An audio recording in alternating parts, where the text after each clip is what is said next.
2022년 현재 군사력 강대국 대한민국은 현무미사일 사령부를 창설하는 데 성공했으며 대형급 우주발사체인 누리호의 1차 발사에 이어서 누리호의 2차 발사를 남겨두고 있고, 기존에 가지고 있었던 300톤급 로켓 엔진을 뛰어넘어 500톤급 로켓 엔진 연구 개발에 한창입니다. 이처럼 괴물급 대전략 무기로 불리는 한국형 현무5 탄도미사일에는 누리호의 로켓 엔진 기술 확보가 필수적인데요. 그런데 이렇게 연일 한국의 군사력 증강 소식이 뉴스로 보도되며 주변국들이 긴장하고 있지만, 미사일 제한까지 철폐되었음에도 대한민국이 만들지 못하는 무기가 단 하나 남아 있었으니, 현대 전쟁에서 가장 위협적이며 어쩌면 세계 멸망을 불러올 수도 있는 핵무기가 바로 그것입니다. 한국의 주변국인 중국과 북한은 이미 수백 대의 핵미사일로 단단히 무장을 하고 있는 상태이지만, 한국은 1970년대에 독자적으로 핵무기를 비밀리에 개발하려다가 결국 무산되었고, 핵확산 금지주의 조약에 가입하여 현재 합법적인 핵무기 개발의 길이 완전히 막혀버린 상황입니다. 10월 달에 진행될 누리호의 발사까지 완벽하게 성공한다면 2021년부터 우리나라는 핵무기 개발부터 시작해 ICBM 로켓 엔진 개발까지 모든 기술적 개발 역량을 갖췄음에도 말이죠. 그런데 미국의 국제학부 제니퍼 린드와 데릴 프레스 교수가 한국의 핵무장을 전격 지지하는 발언을 펼쳤습니다. 교수는 전부터 동아시아의 힘의 관계에 대해서 면밀한 연구를 해와서 동아시아 전문가라고도 불리는데요. 북한과 중국의 핵무기 개발은 NPT 20조에서 말하는 국제적 비상사태에 해당한다며, 한국은 이 조항을 통해서 핵확산 금지 조약을 탈퇴하고 합법적인 핵무장을 하는 것이 가능하다고 분석했으며, 이분들이 지난 7일 워싱턴 포스트에 관련 칼럼을 기고함에 따라 폭발적인 반응을 불러일으키고 있는데요. 사실은 수년 전 미국 측에서는 비밀리에 한국의 핵무장에 대한 논의가 시작되었다는 게 확인되었습니다.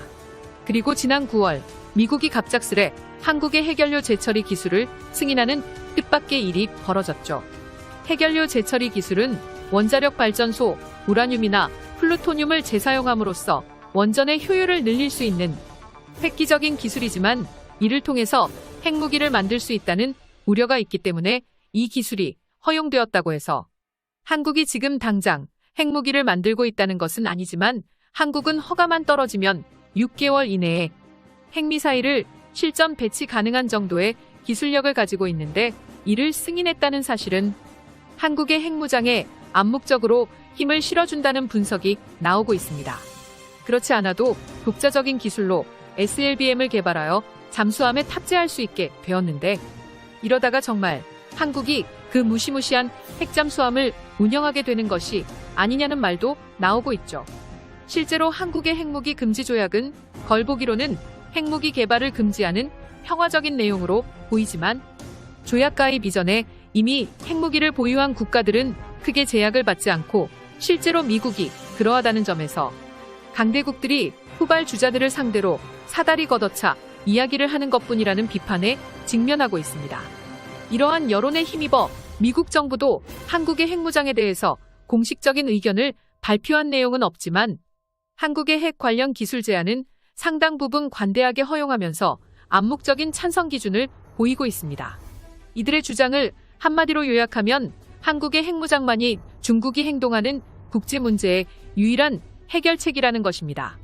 오는 10월 누리호가 완벽하게 발사에 성공하게 된다면 대한민국은 중국의 대륙간 탄도 미사일을 훨씬 상회하는 ICBM 대륙간 탄도 미사일 기술력을 한국이 확보했다고 봐도 무방합니다.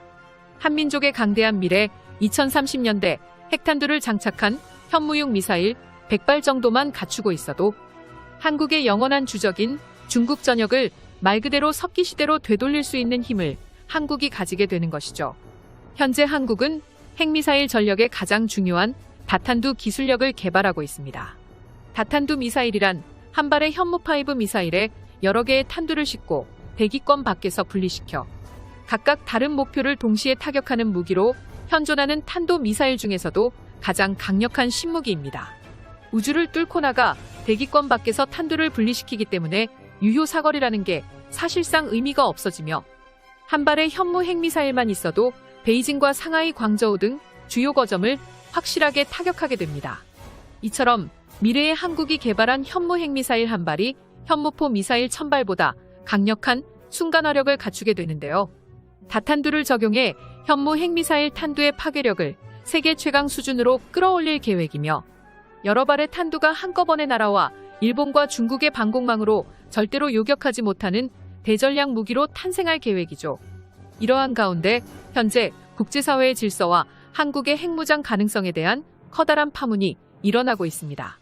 한국은 현재 충분히 독자 핵무기를 개발할 역량이 있으며 한미 동맹을 더욱 강화시킬 것입니다. 결국 한국은 미국의 해구산으로 보호받는다고 할지라도 선제 공격을 당할 경우를 가정하면 매우 위태로우며 아무리 미군이 주둔하고 있다고 하더라도 중국의 영향권 내에서 벗어날 수 없다는 것인데요. 이러한 배경을 토대로 미국 국민들의 한국 핵무장에 대한 의견도 점차 찬성 쪽으로 기울고 있습니다.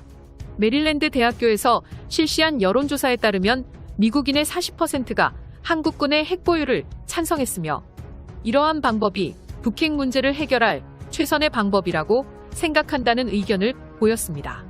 현재 해당 설문조사로부터 4년이 지났으니 찬성 의견이 더 많아졌을 거라고 쉽게 추측이 가능합니다.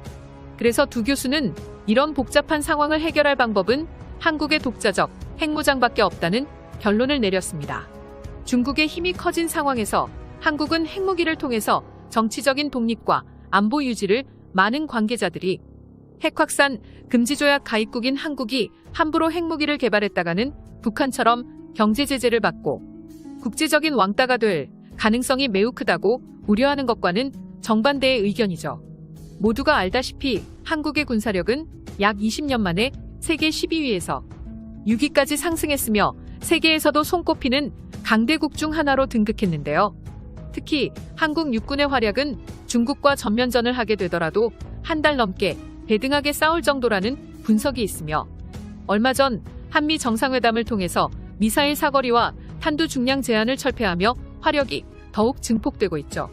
전 세계 최초로 개발 중인 8톤급의 미사일은 소형 핵폭탄과 비슷한 위력을 낸다는 무시무시한 이야기도 있는데요. 그렇지 않아도 현재 군사력이 세계에서 6위를 다투고 있는 와중에 실제로 핵미사일이 배치된다면 한국이 아시아의 최강 국가가 되고 미국과 대등한 위치에 있는 것도 그리 허황된 꿈이 아닌 것입니다. 과거에는 한국의 핵무장이라는 말만 나오더라도 많은 사람들이 절대 안 된다는 말을 되풀이했지만 현재 변화하고 있는 국제 질서에 따라서 미국인들과 한국인들의 의견이 점차 찬성 쪽으로 기우는 상황. 악으로 수년 내에 한국이 핵잠수함으로 무장하여 북한과 중국의 위협으로부터 벗어나고 진정한 자주국방을 실현할 수 있는 날이 정말로 시시각각 다가오고 있는 것 같다는 생각이 듭니다. 구독과 알림 설정 정말로 고맙습니다. 다음 영상에서 만나요. 시청해주셔서 감사합니다.